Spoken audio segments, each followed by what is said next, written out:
Today we have a special seed oil survival program for you. We have with us Kyle Mamounis. He is a PhD in nutrition science. He got it from Rutgers University, and he's also done research at the University of Central Florida in Orlando.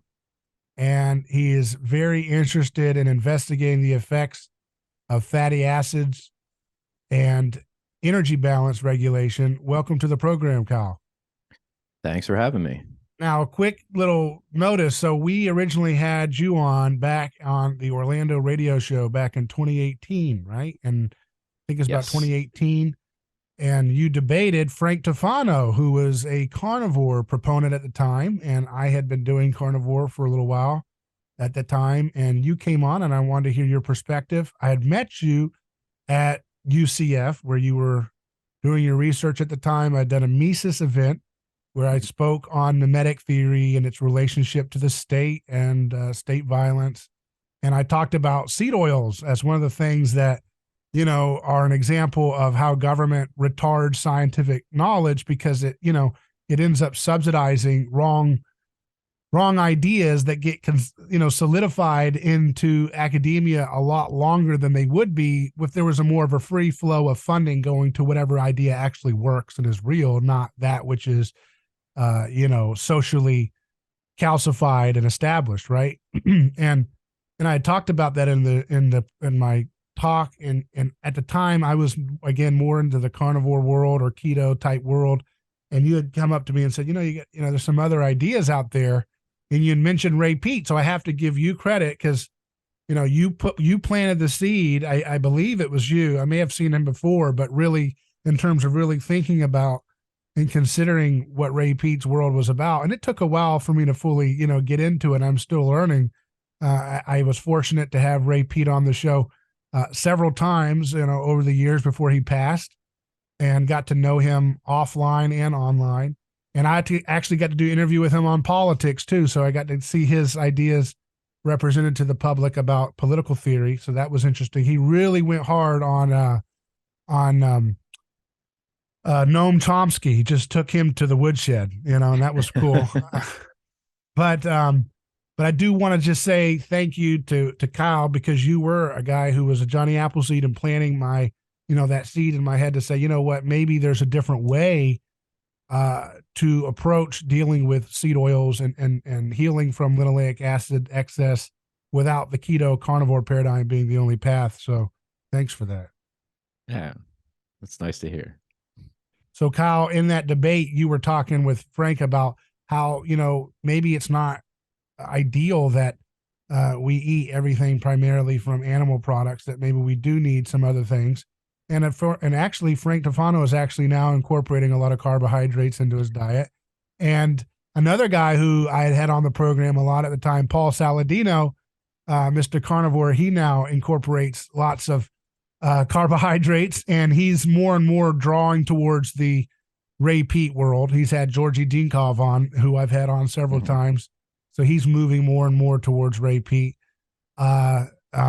I think Dr. Sean Baker, the other carnivore guy, is still holding out strong on eating meat only, but he's pretty stubbornly holding on to that. Which I think he's teetering. Oh, is he? Did he start to eat honey lately? I don't think so. It's usually the honey that gets the carnivores, right? Well, sometimes they start with talking about how small amounts of glucose are not bad. That's like the first tell. Yeah. Sometimes, like Dave Asprey started that way. Was he carnivore? He was always kind of just keto, right? No, he was just keto, but he did say, you know, carbs are toxic forever and that you don't need them. And then he started pretty recently saying, oh, well, you know, if you have to do something that takes a lot of energy, like an exercise thing, or he's almost saying it like using your brain really intensely, maybe you should microdose yourself with glucose. He came up with this term, like kind of estimate how much glucose that activity would cost and like take that. His brand kind of appeals to like the tech bro minded people, right? That want to have an app one day and stuff. So yeah. He uses the word microdose. I would make sense. And yeah, it fits his brand. Mycotoxins in the coffee beans. Was there anything to that, or was that all?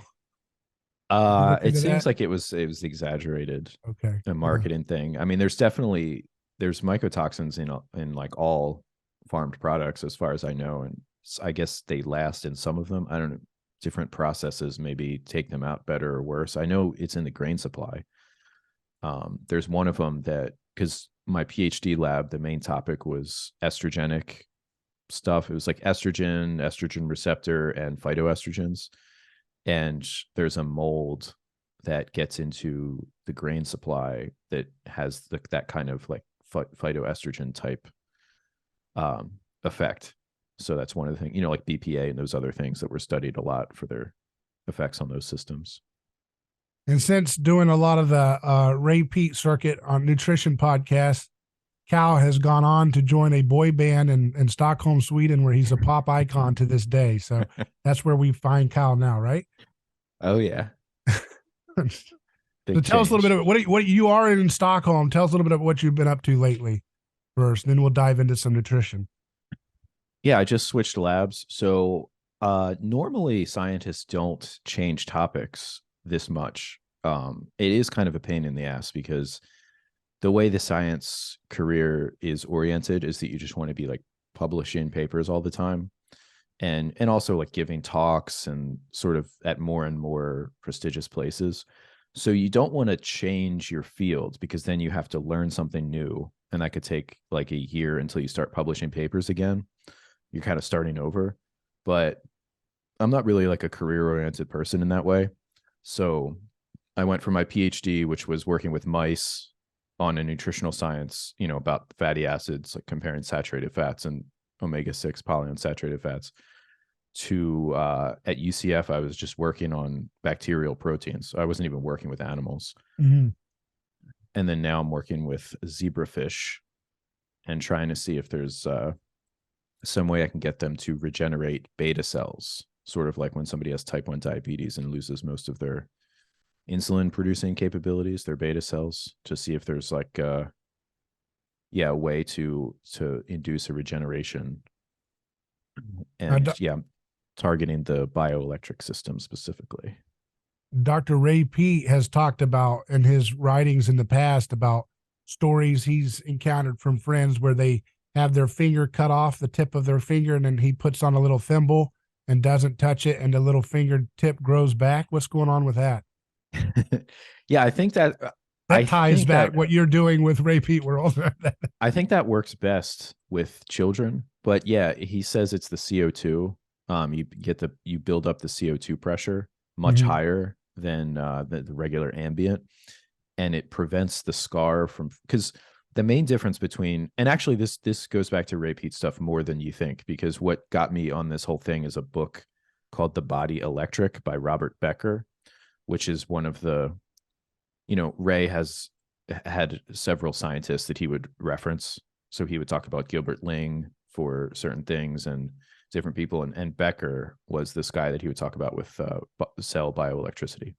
So he has a book. It's a good read. It's easy to read. It's like written. It's like a sort of autobiography of his scientific career. He was a surgeon at a VA hospital, and he started studying the difference between animals that can regenerate limbs, like if you cut off like a frog's foot or salamanders.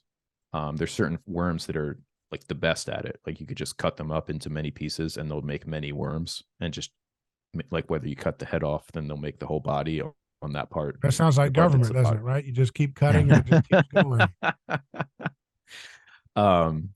So he determined that the difference is the way their nervous system sort of sends electrical signals, and that they're able to stop a scar from forming. And it's related to the polarity of the resting potentials of their cells across the whole body changing and creating this blastula that sort of like creates a new embryonic tissue, just like the way the first limb was made. And it makes it all the way out, to the details like the fingernails and stuff like that, from just being totally severed off. And then he tried to do some experiments, like, he showed that that's what was causing it, because he could use electrical currents to make these animals that could normally regenerate no longer able to, and all that kind of stuff. So yeah, I want to apply that to, but the problem is when you're looking at a limb, it's very easy to, because it's like away from the body, it's distal. So you can kind of try to manipulate what's going on there. But when it's an internal organ or gland like the pancreas and it's inside, you can't really cap it, like the thimble thing on the finger. You can't, because it's inside. So you have to come up with a drug or some kind of treatment that would specifically target cells to change the way their electricity, their basically their ions passing across their cell membranes works, but also doesn't mess up, because if it's a drug, then it's going to kind of proliferate throughout the whole body. So you have to give them something that would somehow have enough of a signal to tell these cells, hey, we should turn into beta cells, like these cells that are maybe next to the beta cells in the pancreas, and then the animal loses its beta cells, to tell those cells, oh, we should regenerate these types of cells, to give them that message without, causing all kinds of other organ damages or things like that. So as Dr. Yu would say, it sounds magnetic. It sounds like frequency and vibration. Getting things to vibrate at the right frequency might be a physics level of what's going on there. I mean, I'll leave that for him to look at and talk to folks like you. But I think the human body is surprisingly understood,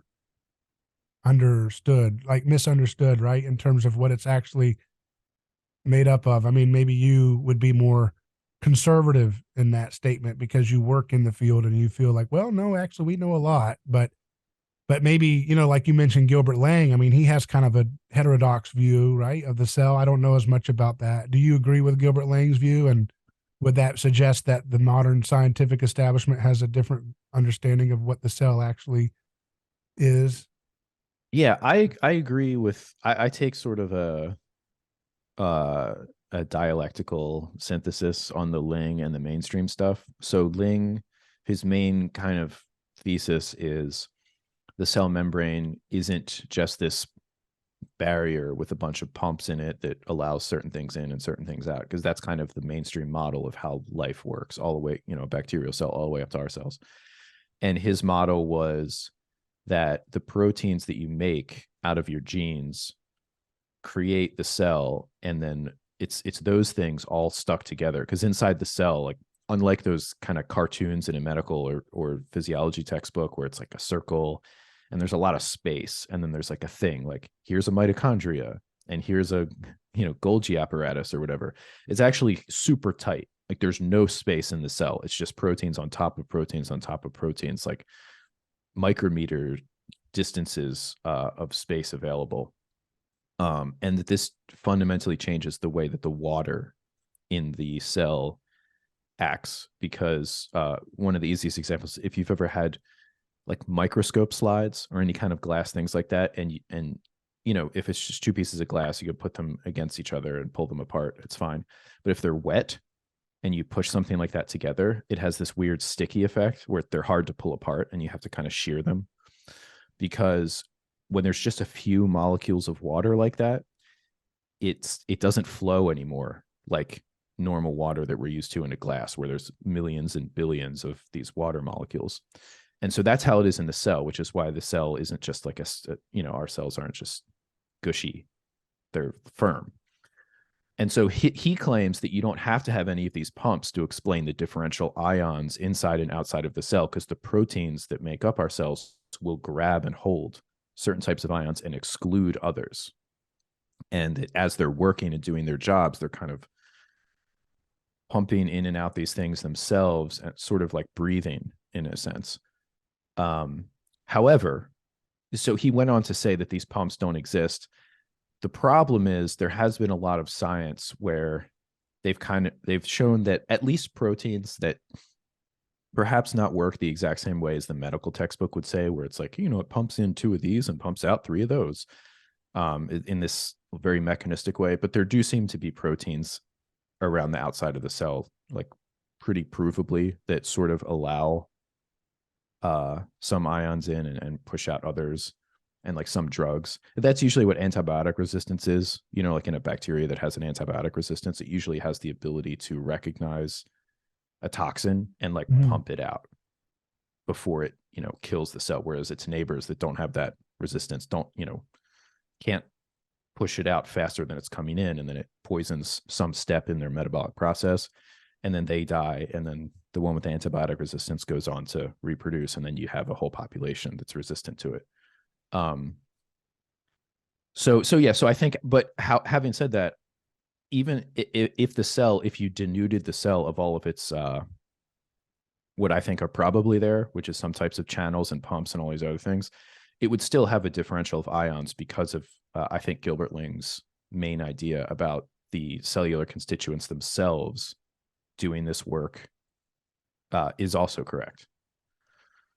So the mainstream people just don't even think about that, because I guess it's not as easy to come up with a druggable target, because if you think like, oh, we're trying to affect this process, you kind of want like one target so that you can make a drug and prove like, look, this binds to this target, has low side effects, but whatever.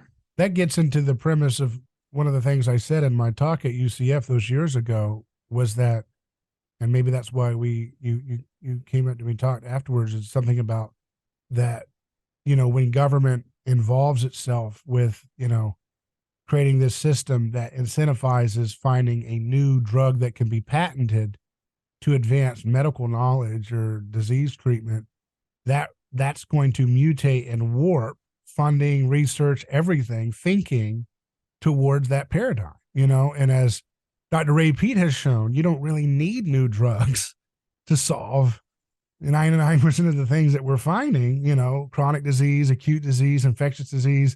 There's so many things available, generic drugs, minerals, dietary changes, like he talks about getting PUFA and seed oils and things out of your diet, that can address these problems without having to come up with a new drug that can be patented. And so, like you just said there, if your entire government is basically incentivizing, you have to spend $1 billion to get FDA approval, which means you better come up with something that can be patented to go through the process of being able to make a claim about a drug, the treatment of mitigation or something about a disease. So if you want to make a claim about a disease, about X helps to mitigate, treat, cure this disease, it has to have a patent to it if you want to have any type of opportunity to advance something forward to the public, which is already going to de facto warp the scientific field of medicine and biological understanding of the body towards one type of angle that's going to miss out on a lot of information, right? Yeah. I think to patent a drug, it has to, be a unique chemical. So even if it's just taking something that's natural and sort of modifying it a little bit, maybe you would even make it less effective. But a drug company would do that, because then they could say, this is our version of, this blood pressure lowering compound. And it's just like a modified natural compound, perhaps, but they could patent that. So that would be the incentive. Yeah. And it's all, which is that's not a scientific foundation to start your paradigm of research on, but that's the paradigm. For example, you've probably heard of him since you work in nutrition science in the past. Professor Bruce Hammock of UC Davis, we've had on the program, and he's done a lot on linoleic acid.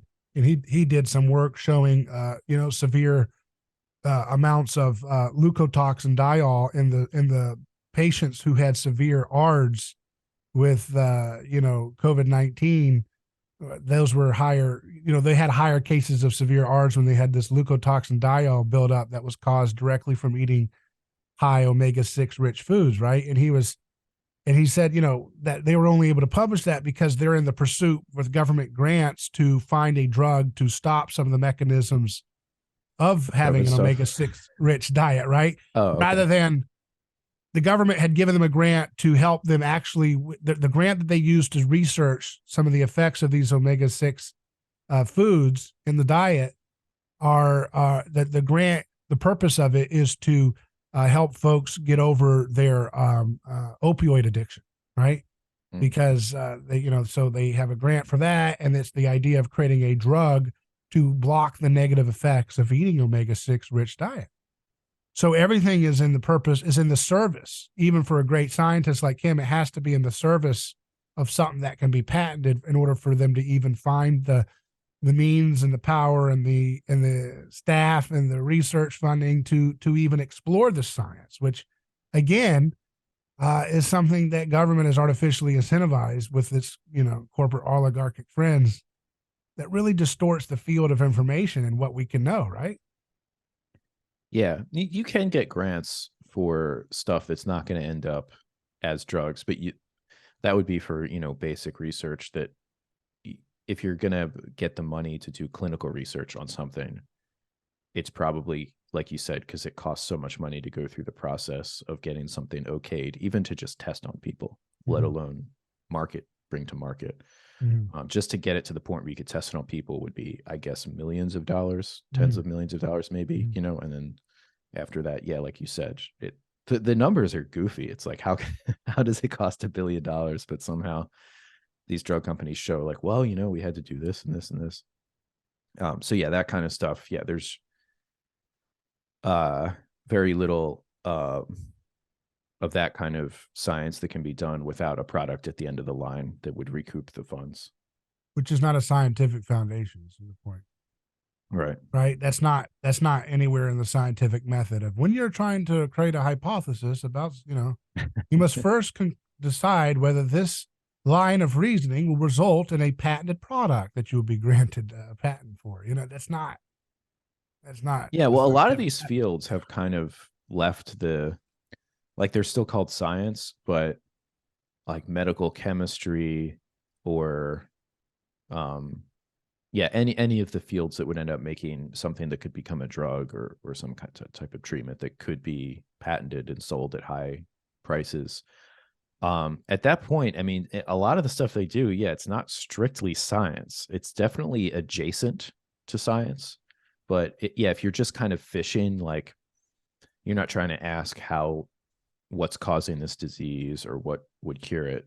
You're kind of thinking of the tool first. Like, is there a novel chemical that we can generate here that would somehow improve this condition? Like, it's the opposite kind of direction, That's a terrible foundation for any type of, like, if you actually want to, in my opinion, if you actually want to treat people as, like medical arts and actually like heal people, to start with, let me come up with a novel chemical first and then figure out how it might help someone.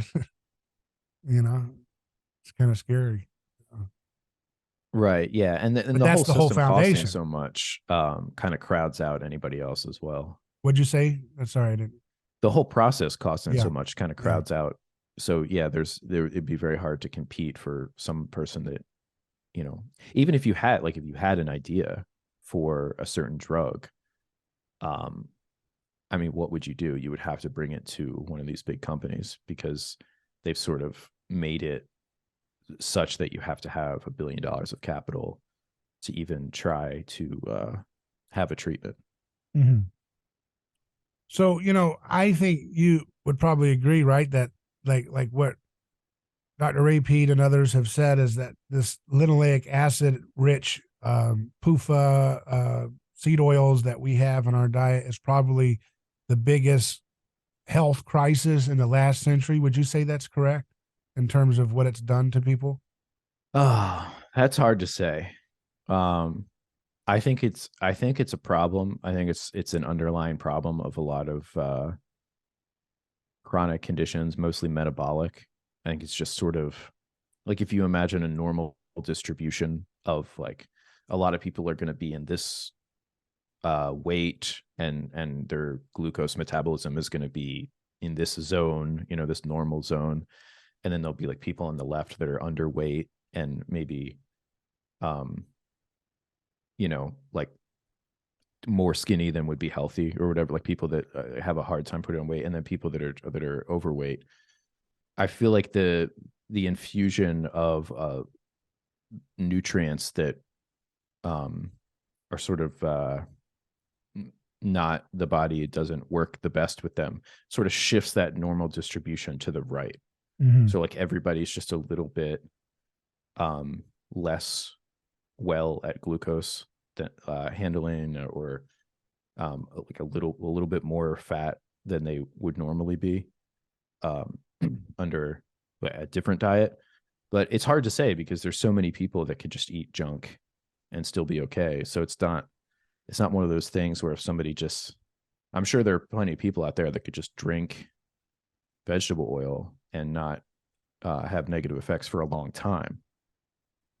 So the way that it builds up in the body, that's one of the biggest problems, is that clinical research for something like nutrition is generally only done over the time period of months. I'm not even sure if you can do it for over a year, because, you know, to have people eat a certain diet and not just be free living people, I mean, that costs actually millions of dollars to get like enough people that it's statistically significant, you know, like a big group on two sides or even more than two treatment groups for that amount of time. So if you have something like, because a lot of people, you know, the seed oil thing has become a meme, I guess, starting last year. And I don't like the meme because people act like if you just eat seed oils, you're going to get sick immediately, or if you stop eating them, you're going to be like Superman. But it's more like over time, right? Your body builds up certain things and it changes the way that it runs, or like that scientist you were just talking about with those breakdown products of, I guess it was like leukotrienes and prostaglandin breakdown products that are made from omega-6. I mean, that stuff could, you know, take years and years of just having, you know, the bulk of your fat coming from this rather than that type of fat. And you've got these enzymes around that make products out of these fatty acids, and you kind of build them up. And some people could just not have that much negative effects from that. But I think some people are pretty sensitive to it. And I think especially over the lifespan, it causes problems, and you don't want these things that are, you know, oxidizable and make inflammatory products and whatnot floating around at high levels. Right. And so that's just a way of you saying, in other words, I was a serious scientist looking at this topic before it was cool, and I'm mad that it's now cool, and I don't want it to get out of hand to the point where people lose sight of what's really going on with these dangerous things and how they actually operate in the human body. Is that right? Yeah, I mean, I've seen a lot of people.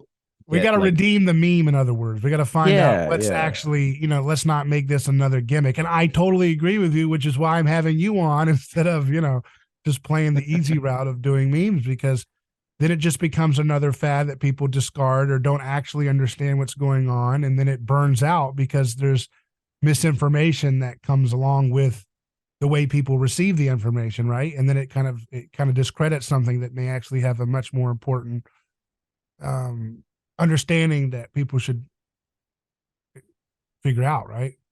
Yeah, because if somebody just goes online and says, you know, all the science says that seed oils are bad, and then somebody asks them for an example and they kind of can't come up with one, or it's actually a pretty difficult topic because of there's really no clinical nutritional study where it's like within, you know, over this 3-month period, we had this one group, you know, they ate the same amount of fat, but we cooked all of the one group's food in vegetable oil, and they had, you know, salad dressings with, vegetable oil as the base, or, you know, a high vegetable oil diet of even of moderate fat intake, just like, you know, and then the other group was like, all they had was, you know, butter and coconut oil and olive oil and stuff like that with a relatively low polyunsaturated. If you did that for 3 months, you probably wouldn't see that much of a difference in those two groups. I mean, maybe some of them, I don't know. I mean, I'd be interested to see the study, and maybe something like that's been done, but it's more like, you know, something I would expect to have a difference. Like if you just had this diet your whole life and then you're like 40, you know, and your metabolism is kind of slowing down, and, you know, like, oh, it's really hard to lose weight. And maybe you would be a little bit better off if you had been eating other types of fats that were around more than just like 70 years ago throughout the previous decades of your life. But you do you do believe that those products are probably the core foundation for the rise in things like type 2 diabetes and cardiovascular disease and cancer and um, I'm autoimmune not sure about disorders, cancer. obesity. No, The not heart cancer. disease, I am still pretty convinced that that the LDL, molecule is relatively safe. If it's not if it doesn't have a lot of polyunsaturated fats studded in it, and it's not in an environment of inflammatory stuff or oxidizing, whether it's oxygen or other oxidized products that could damage it and cause it to get taken up by macrophages and make the foam cells and that whole process. I'm still pretty convinced by that. A lot of people have been arguing back against that recently. And they'll say, oh, well, if you just take vitamin E, then that'll prevent, these fatty acids from oxidizing because it's an antioxidant. And maybe to an extent that's true. If you take a lot of vitamin E, wherever the vitamin E goes, you might be better off. But even that itself is an admission that those fats are easily damaged, because plants, any kind of plants like sunflower seeds or whatever that have a lot of these oils in them naturally, they also produce a lot of vitamin E. So like the plant knows to bundle those two things together, so in other words, it's like a tacit admission by nature that they're very damageable. Yeah, cancer is a tricky one. I mean, cancer is just like, that's one of the more complicated realms of biology, because they're all the cancers are in some ways so similar, but then also so different. And it's really strange how certain people can be susceptible to cancer in certain organs, based on their family. Even though what's actually happening in the cancer, like the cells are very, like you could tell a cancer cell is a cancer cell, like right away from certain characteristics, whether it's like in the liver or the pancreas or the skin or whatever. Some people have described it as an autoimmune disease. Would you say that, or is that not accurate? I would have to see what they mean by that. Yeah. Sounds like a novelty take. Yeah. And autoimmune diseases, those, I think, this is another Ray Peat topic, is the endotoxin, the lipopolysaccharide stuff. That seems like a pretty compelling argument there, that some people are just absorbing these bacterial products that would be seen as toxic by the body if they're in the blood or that they make their way around.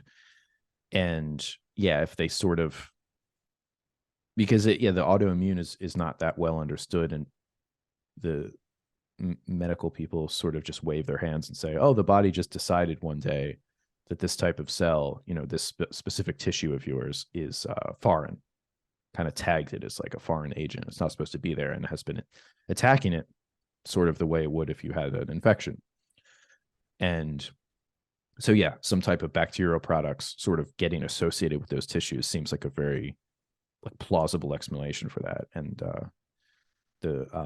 those products, the endotoxins, are pretty immunoactive, inflammatory. And what causes the endotoxins in the Ray Peat paradigm, and or whatever paradigm you agree with? Well, you always absorb them in the gut. So any bacteria, I think mostly gram-negative, but in the small intestine, that's where the bulk of the food is absorbed. So the intestinal cells there are just, pulling things in. And the bacteria are always, they're always dying and turning over, or they're like shedding their own components, because they're doing their own metabolism inside of our body. And even if they're not necessarily a toxic type of bacteria, that doesn't mean, that whatever they're doing is necessarily good. And if they're shedding, if you have sort of a high population in there and they're shedding these, the lipopolysaccharide, that basically means lipid and a polysaccharide together, they could be producing this at fairly high concentrations in your small intestine. And then specifically during eating fats helps absorb them across, because fats bring across, that like if you take fat soluble vitamins, it helps to absorb them to have a fat meal. Like if you take vitamin E or vitamin K or any of those fat soluble vitamins, the absorption is much better when you're eating fat, because your body is bringing in the fat and it brings in these things with it. It does the same thing with this endotoxin. So it kind of helps solubilize and absorb it across the enterocytes, the intestinal cells, sort of like a fat soluble vitamin. Then it gets into the blood. So it's kind of those two things. It's like how, and then there's also the idea of leaky gut, which is another sort of contested idea where some people don't believe in it. Some people, but regardless, Can they just look and see if it's happening, or how hard is that to determine? From what I've seen, every study that's ever been done on people with cardiovascular disease that looked to see if they had abnormally high postprandial, which means after a meal, endotoxin, has shown that they did. So when you eat a meal and you're absorbing things, basically everybody's going to absorb a little bit of endotoxin, because and that's from the food or from the process of absorbing the food? Well, it's from the bacteria that's there, and then from the food or already there. And so it's a process that your body does to help the food be more soluble. Is that right? You're saying? No, this is just a byproduct of bacteria being in your gut. Yeah. It's not, there's no intrinsic value for your body to do it. No. Okay. That's why Ray Peat wants to keep it as sterile as possible, right? Right. Is that a good idea? Well, yeah, especially the small intestine. So when people talk about probiotics and beneficial bacteria, they're mostly talking about the large intestine, the colon, because some of the colon cells are actually sort of adapted to use a lot of bacterial products, like butyrate, which is it's like the shortest fatty acid chain that's made by bacterial fermentation, and they take up things. They have a mutually beneficial relationship, but in the small intestine, you don't want that much bacteria. And so if you have a large amount of bacteria there, even if they're so-called beneficial bacteria, it's not that great, because that's the area where you absorb a lot of things. So if they're producing products that wouldn't be that toxic to you in the colon, because the colon doesn't take up a lot of food, it mostly just reabsorbs water, that's not a big deal. But if those bacteria are in the small intestine and you're absorbing their waste products, basically, then that is a different story.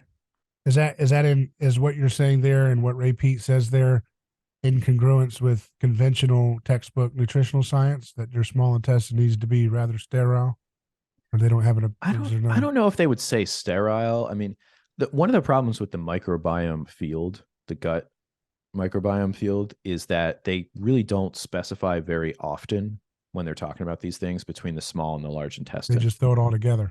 Yeah, they'll just say this kind of bacteria is beneficial, like lactobacillus or bifido, whatever. And what they're really talking about is in the colon for the most part. So how do you keep your small intestine sterile but your colon fully properly? You can't keep it sterile. You can sort of have an antiseptic situation. A lot of things. I mean, you want to be eating foods that digest and absorb fairly well.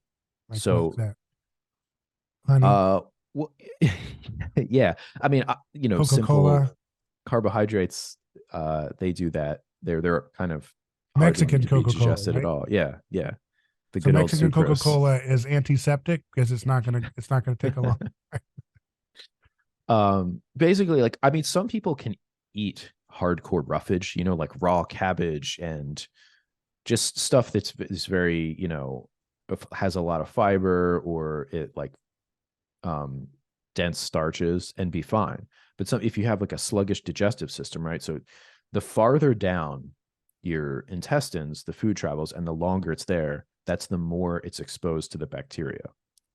So what you really want is fast metabolizing food. Yeah, you want it to get hit in the stomach with the acid, break down the proteins, and then it hits the small intestine.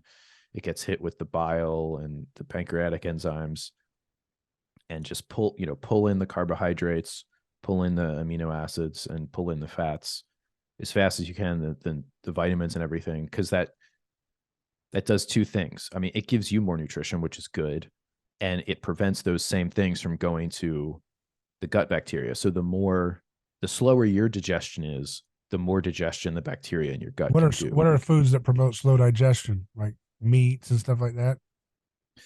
Well, it depends. I mean, I think the more fat in a meat, it makes it digest a little bit slower. But if your bile is sort of working well and your that whole system, I mean, you can digest that stuff fairly well. Some people don't do that well on, I don't know, seeing like quinoa, those kinds of fad foods, like that was really cool 10 years ago.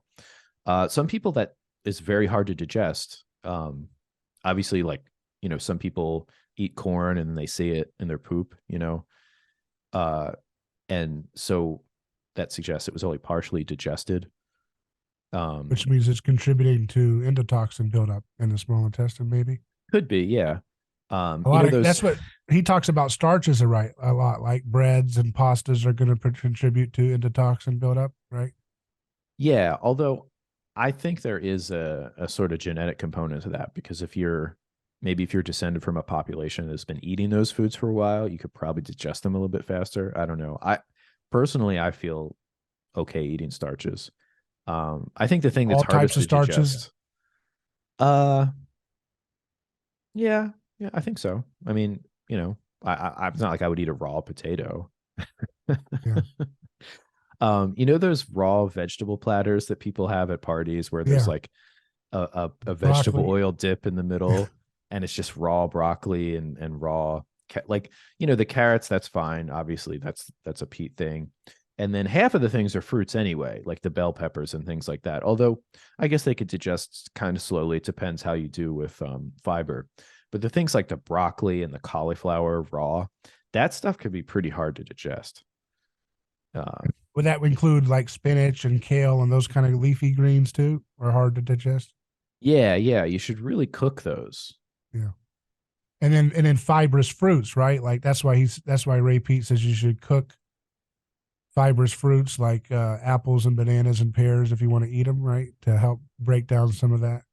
Yeah, he does say that. Although I think some people, I mean, there's very big differences in people's digestive robustness. Some people can seem to just eat anything and be fine. And some people, yeah, really have to avoid certain foods or like heavily cook certain things. So it's more of a case by case basis.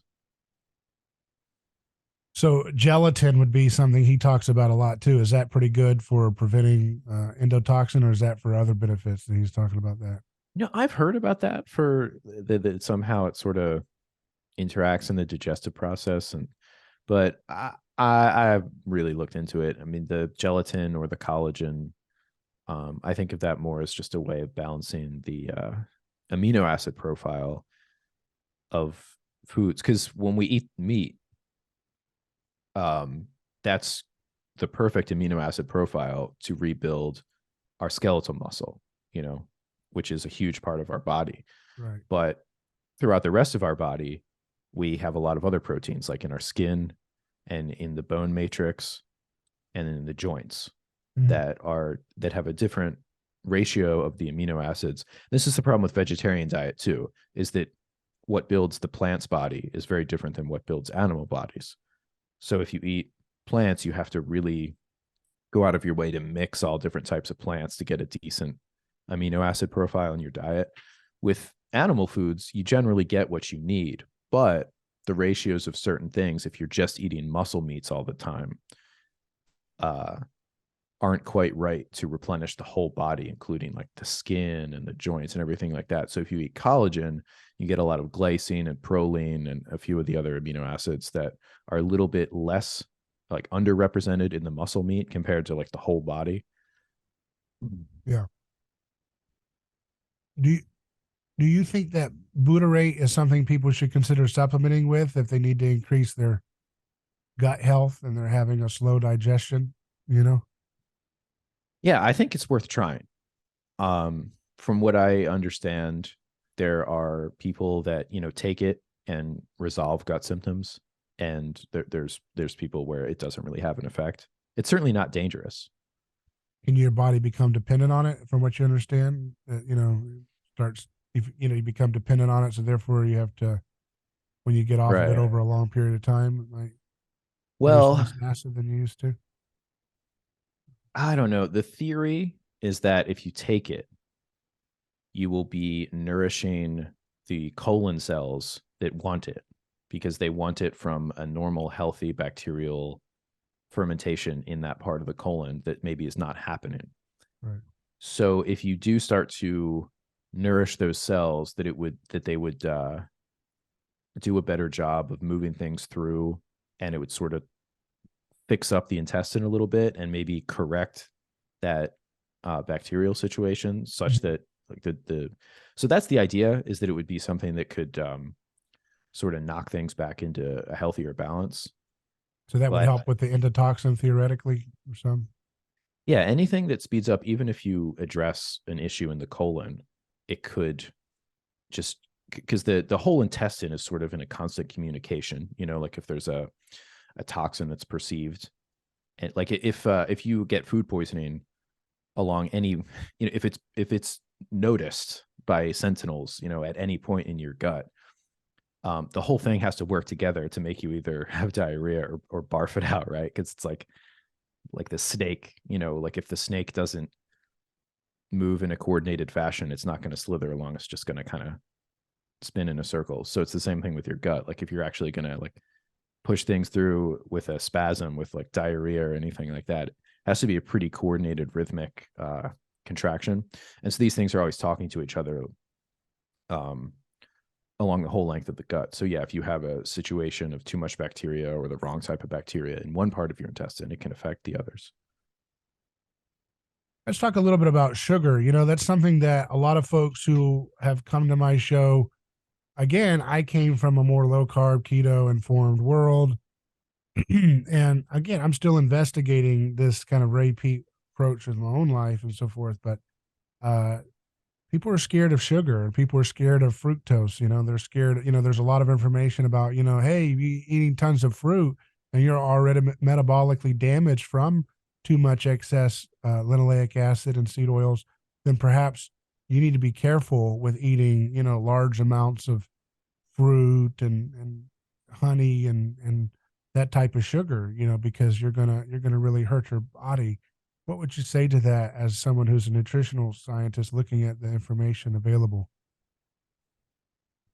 Well, the main thing I say, which I've said several times in talks and stuff, is that all of the proposed ways that sugar causes, like for example, insulin resistance, that's like a big one, or just makes you diabetic or whatever.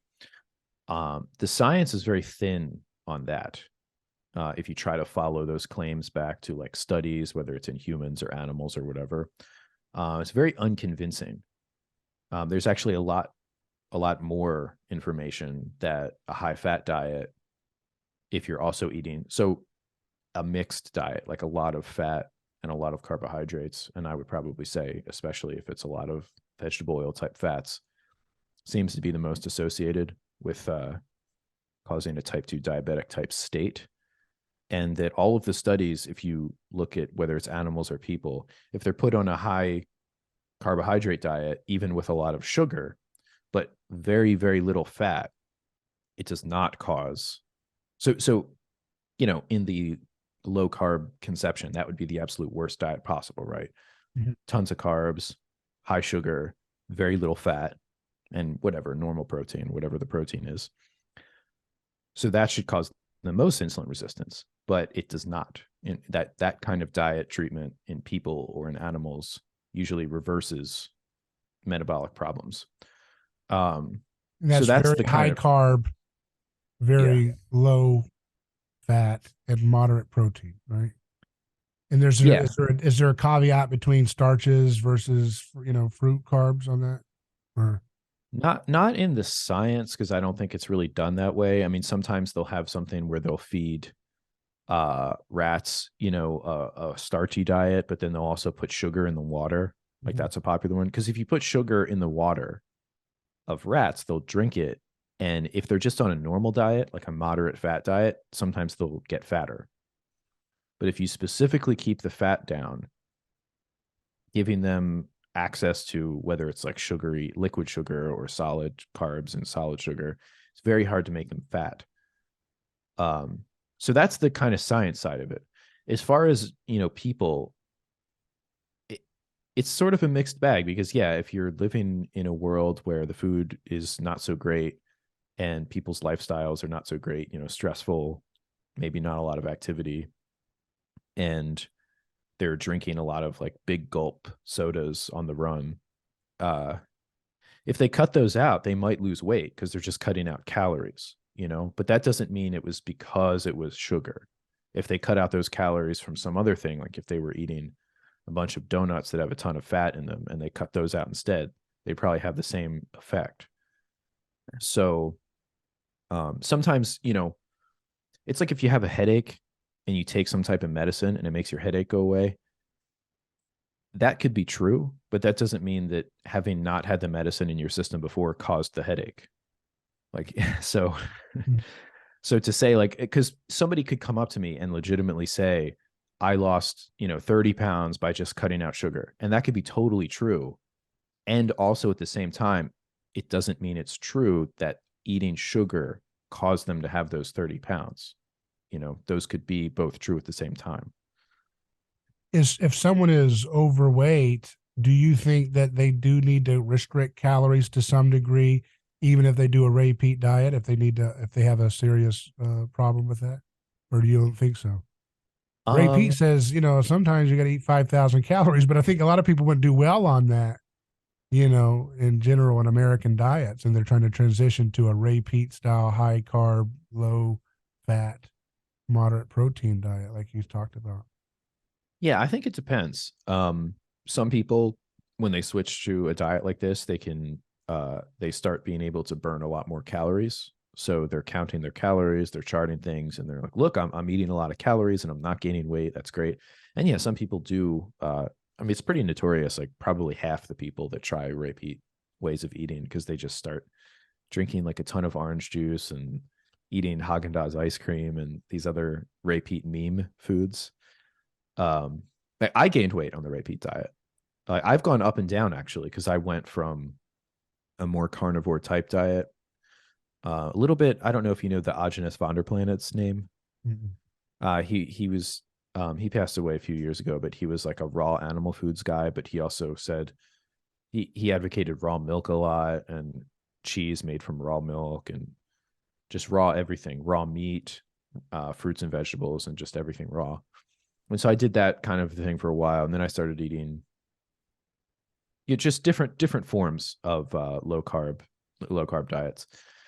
And when I added carbs back, it was when I started graduate school and I got introduced to Ray's ideas. I think I probably weighed like 165 pounds. And then I remember going over my uncle's house and I didn't really weigh myself a lot. And I got on the scale and I was like, at least like 175. But I didn't feel any different. And my clothes probably fit with the some same. water and maybe muscle gain too, or yeah, a little bit of muscle, glycogen, and the water and everything. And then I've since like fluctuated. Like I just weighed myself for the first time because I think I got up to almost 180. And then I didn't weigh myself since moving to Sweden. And like my girlfriend just happened to have a scale. So I got on it and I had to convert the kilograms to pounds. And I was like 173. So I had just lost like maybe 7 pounds just randomly. You still eat kind of like Ray Peat style over there or no? Yeah. I mean, I eat a pretty normal diet, to be honest. Yeah. Like for lunch, I'll just make myself, a little container I bring to work of like rice, meat, maybe some types of vegetables, cooked, of course. And yeah, pretty normal stuff. I try to take supplemental collagen protein. You avoid usually the with salmon coffee. because salmon has a lot of PUFA. Do you avoid that? That's like a staple over there. I don't avoid it, but I don't eat it every day. Like I've never been a huge fish person, fin fish. Maybe once a week I'll cook some up. or I'll have it out. But it's not, because fish, it's kind of annoying fish, like having it in the fridge and cook. It's like it's harder to handle than land animal meat. Shellfish though, because that's another Ray Peat thing. I try to have a few servings a week of shellfish. Like, what do you get over there in Sweden? One of the easiest things, they use a lot of small shrimp, and they'll sell them in packages. So I'll just like make something and then just dump some shrimp onto it, or like frozen clams. Sometimes I'll have a bag of frozen clams in the freezer, and I'll just dump a few out and fry them along with whatever I'm cooking, stuff like that. If I can get fresh oysters, I mean, that's my favorite. Mm-hmm. I'll have, so, I don't avoid sugar, but I also don't just slam sugar just to make a point or anything like that. I mean, I think when you remove a lot of PUFA foods, you don't have an appetite to overindulge in sugar by nature, right? It's a lot of that is triggered by the endocannabinoid system, as Tucker Goodrich talks about, right? When you're eating a high rich omega-6 diet, it triggers there has that been hunger some stuff about munchies, that. Right? Yeah, I don't know Goodrich, but actually when I was doing my dissertation and setting up my committee, there was this guy that he had a paper about that. He was using mice, and he was chasing the endocannabinoid hypothesis of obesity with the targeting omega-6 versus omega-3. That was his thing back then, like in the 2008 kind of 2010 sort of era. And his name was Joe Hibeln. And I think he was a Navy doctor or Navy scientist. He was somehow associated with the Navy. And he got into that science with psychological health, and the idea that too much omega-6 to omega-3 ratio is not good for the brain side of things, just mentally. And then he started, I guess he had grants to study that question, and then he started applying it to nutritional stuff. He was going to be on my committee, but then he kind of basically ghosted me, kind of an early instance of ghosting, which is weird on a professional level, but I still wish him well. And he had some good papers. Actually, one of my favorite studies I've ever read was the difference in fatty acid consumption in America from 1909 to 1999, so about 1 century. And it showed the biggest change was vegetable oils. Sugar consumption actually during the 20th century only went up, like, I think it was 59% on average. So that's a decent chunk. But what it shows is that in the early 20th century, when everybody was thin and nobody ate any sugar, people were eating sugar. They were having tea and coffee with sugar. They were having homemade cookies and stuff like that with sugar. Not quite as much, but I mean, only a little bit more than 50%, not even a doubling of the intake, and but yeah, like soybean oil calories went up like 120,000% or something. It's like ridiculous number, because basically vegetable oils were just not in the diet of 1900. But they, just going back to the original thing, they are seeming, that would seem to suggest from a correlation standpoint that they could be the biggest contributor for chronic disease exploding in America and the world over in the last century. Then, I mean, just on a broad scope. I know you're trying to be careful as a scientist, but Yes. I mean, yeah, I do. And also omega-6 rich foods in general are a big problem too, with, factory chicken, people tearing into that every day is not going to help them, is it? Eating, Yeah, it could be. I mean, I have made the argument from that epidemiological point that, it, like, the biggest change in the diet, in the Western diet during this time period that we would call, the obesity epidemic, or, when type 2 diabetes and heart disease and all this stuff that people are, always saying is related, especially the diabetes and the obesity, but heart disease too. I mean, most people generally, like, whether it's doctors or scientists, generally agree, like, yeah, these things seem to be related. The biggest lifestyle change, I mean, I guess you could say it's a close fight between just kind of less, like, walking and non-exercise endothermic, or something like NEAT. non-exercise activity thermogenesis, basically just having to use your body to get around versus instead of using a car and stuff like that. Right. So that changed a lot during the 20th century in the West. And then as far as dietary, it's vegetable oil on a percent, a gram by gram or calorie by calorie basis. Kyle, it's been a pleasure talking with you. I hope to continue this in the future, and it's great to see you again. Thank you for some great insights. Do you have a website or anything you want, or any way to stay in touch with you? I have a YouTube channel, Nutrichronology. Okay. So it's a portmanteau of nutrition and endocrinology, and NUTRICRINOLOGY. Very good. Thanks again for coming on. Hey, thanks for having me.